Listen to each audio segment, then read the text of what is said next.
أعوذ بالله السميع العليم من الشيطان الرجيم بسم الله الرحمن الرحيم Assalamualaikum warahmatullahi wabarakatuh. Anak-anak yang Mukaddim kasih sekalian, ini adalah merupakan video rakaman untuk kelas akidah tahun 3 yang berlangsung pada 16 Jun 2021. Mukaddim buat rakaman supaya anak-anak yang tak dapat bersama pada kelas tempoh hari dapat juga ilmu yang Mukaddim akan sampai pada hari ini insya-Allah. Mukaddim faham ada kekangan-kekangan yang dihadapi oleh anak-anak yang sedang kita tempoh PDPR kita sepanjang 5 minggu ini. Baik anak-anak, pastikan kita fokus untuk kita belajar pada hari ini. Moga-moga Allah bagi pahala ilmu yang kita akan belajar pada hari ini. Tajuk kita pada hari ini adalah beriman kepada hari akhirat. Baik anak-anak, sebelum Muallim bagi apa maksud beriman kepada hari akhirat, mari kita tengok dulu dalil yang Allah Subhanahu Wa Taala telah turunkan kepada melalui junjungan besar Nabi Muhammad sallallahu alaihi wasallam. Dalam surah Al-Jathiyah ayat 26 Allah bersabda, A'udzubillahi minasyaitonir rajim. Qulillahu yuhyikum thumma yumitukum thumma yajma'ukum ila yaumil qiyamah la raiba fihi walakinna aktsaran nasi la ya'lamun. Katakanlah wahai Muhammad, Allah yang menghidupkan kamu, kemudian dia akan mematikan kamu, setelah itu dia akan menghimpunkan kamu dalam keadaan hidup semula pada hari kiamat. Yang mana hari tidak ada sebarang syak wasangka, syak tentang kedatangannya. Akan tetapi kebanyakan manusia tidak mengetahui ketetapan itu. Surah Al-Jathiyah ayat 26. Baik anak-anak, seperti yang dalam ayat Quran ni Allah katakan, Allah sampaikan melalui Nabi Muhammad SAW, Rasul kita, Allah yang hidupkan kita. Allah yang paling berkuasa hidupkan kita. Kemudian satu hari nanti Allah akan matikan kita. Bukan saja kita, Allah akan matikan kita, manusia, jin, pokok, tumbuh-tumbuhan, haiwan dan semua di muka bumi ini.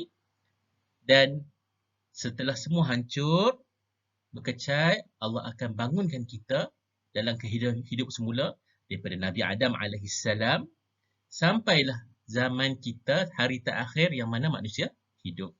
Okay, baik. Harap dapat sedikit pencerahan kepada anak-anak. Seterusnya, sepanjang kita akan bincang topik ini beriman kepada hari akhirat, kita akan belajar yang pertama konsep beriman kepada hari akhirat yang pertama yang kita akan bincang pada hari ini. Minggu yang seterusnya, kita akan belajar tanda-tanda dan peristiwa besar di hari akhirat. Minggu yang ketiga, kita akan bincang tentang syurga dan neraka. Minggu keempat, kita akan bincang tentang apa kesan kalau kita beriman kepada hari akhirat ni, apa kesan dalam pembentukan muslimin dan muslimah yang sejati. Okey, baik. Anak-anak, Mak nak tanya. Apa yang anak-anak faham tentang beriman kepada hari akhirat? Ini rukun iman kan? Rukun iman ada 6. Okey, baik. Yang pertama, kita nak faham dulu apa itu hari akhirat. Yang pertama, hari akhirat, hari di mana dunia ini akan musnah dan semua makhluk akan mati. Malik dah sebut tadi, manusia akan mati, jin akan mati, binatang-binatang akan mati, pokok-pokok akan mati, rumah akan berkecai, akan runtuh, bangunan-bangunan tinggi ke besar, semua akan pecah, akan musnah. Kemudian Allah hidupkan semula kita untuk diadili seperti yang dalam dalil Al-Quran tadi, dan Allah bagi ganjaran yang sepatutnya. Kalau kat dunia kita ni banyak beramal soleh, dapatlah pahala banyak dan kita insya-Allah masuk syurga. Kalau kita banyak buat dosa, tidak dengar cakap ibu bapa, tidak taat perintah Allah, duduk rumah kita tidak solat, kita tidak tunaikan zakat, tidak berpuasa dan sebagainya, banyak dosa kita dan kita takut na'udzubillah kita akan masuk neraka. Okey, baik anak-anak. Beriman kepada hari akhirat ni kita tahu rukun iman yang kelima.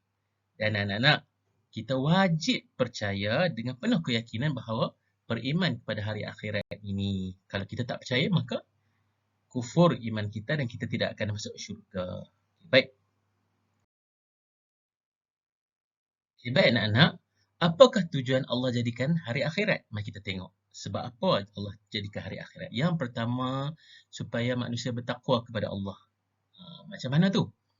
Kita ni sebelum Mu'allim sampaikan ilmu ni mungkin kita akan berfikir seronoknya duduk di bumi ni, kan? Boleh makan, ada kereta, boleh bermain, boleh buat macam-macam, main game dan sebagainya. Rupa-rupanya hidup ni tak lama, kan? Hidup ni tak lama, jadi Allah akan datangkan hari akhirat. Jadi Allah nak kita bertakwa kepada Allah Subhanahu Wa Taala supaya Allah berjanji siapa yang bertakwa banyak pahala akan masuk syurga. Siapa yang banyak buat dosa akan masuk neraka. Baik anak-anak. Yang kedua, sebagai motivasi dan semangat kepada manusia yang mengalami penderitaan di dunia. Mungkin kita, sebahagian daripada kita rasa, kita senang no, tak ada sakit dan sebagainya. Sebenarnya di dunia ini, ramai umat yang sengsara. Contohnya, dekat Malaysia juga, ramai orang sakit. Allah uji dengan sakit. Ada yang baby, baru lahir sakit. Ada juga yang suami sakit. Contohnya kemalangan, patah kaki dan sebagainya. Ada juga Allah uji anak-anak sakit. Yang kedua, ada yang Allah uji dengan kemiskinan. Ada orang miskin anak-anak, mungkin kita tak nampak, kan? Yang seterusnya, ada juga sebahagian umat Islamnya diseksa. Contohnya di Palestin, umat Islam diseksa, dihina, dibunuh, dirogol dan sebagainya.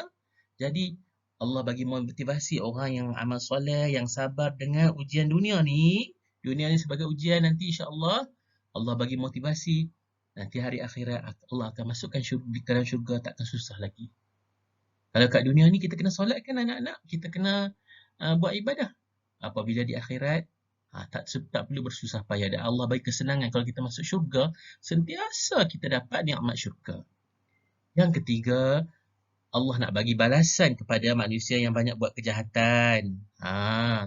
Orang yang tak mau terima Islam, orang yang tak mau dekat dengan ajaran Islam. Dan kalau orang Islam sekalipun tak beramal soleh, tidak mengamalkan Islam, tidak puasa, tidak solat, Allah bagi balasan juga. Hati-hati anak-anak.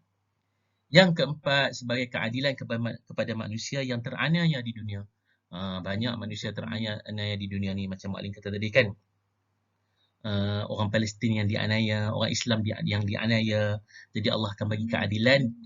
Dekat syurga Allah aman adil, yang banyak pahalanya Allah akan masukkan dalam syurga, dan banyak dosa Allah akan masukkan dalam neraka. Dan kita doa anak-anak supaya kita semua muallim, anak-anak, ibu ayah kita masuk ke dalam syurga. Dan yang terakhir, tanda kasih sayang Allah Subhanahu Wa Taala kepada orang Islam yang banyak buat kebaikan. Sebab tu kita kena buat kebaikan anak-anak. Tolong mak ayah di rumah, kan? Selain daripada kita solat, sedekah dan sebagainya, kita tolong kemas bilik kita pun, kemas katil, kemas rumah dan sebagainya pun, itu dikira kebaikan dan Allah akan sayang kita. Baik anak-anak. Seterusnya mari kita tengok apa kesan beriman kepada hari akhirat. Okay. Kalau kita beriman ni, apa kita dapat? Yang pertama, kita akan sentiasa ingat tujuan Allah ciptakan manusia kat muka bumi ni. Kita kata Allah ciptakan kita kat muka bumi ni bukan sia-sia. Allah ciptakan kita supaya kita beribadah, jadi hamba Allah yang soleh, solat, sedekah, buat baik dan sebagainya, supaya nanti kita bertemu Allah dengan keadaan yang baik. Yang kedua, mendorong diri kita beramal soleh dan bersungguh-sungguh buat sesuatu kerja. Kita sungguh-sungguh solat. Sungguh-sungguh macam mana? Solat yang khusyuk, sedekah yang ikhlas. Kita tolong mak ayah dengan ikhlas. Bukan kita tolong sebab orang nak puji. Kalau kita niat orang nak puji, bergantung kepada niat kita, akan dapat dosa. Hati-hati anak-anak. Dan seterusnya, dapat mencegah daripada melakukan kejahatan. Bila kita nak buat jahat, contohnya nak curi, nak ambil barang orang, ni Allah tak suka ni. Kita kena buat apa yang Allah suka. Baik anak-anak. Itu sahaja pelajaran kita pada hari ini. InsyaAllah kita akan sambung lagi di minggu akan datang. Jadi anak-anak tolong buat latihan muka surat 30 dan 31. Semoga kita bertemu lagi di pelajaran yang akan datang insyaAllah pada minggu depan. Wabillahi taufiq wal hidayah. Wassalamualaikum warahmatullahi wabarakatuh.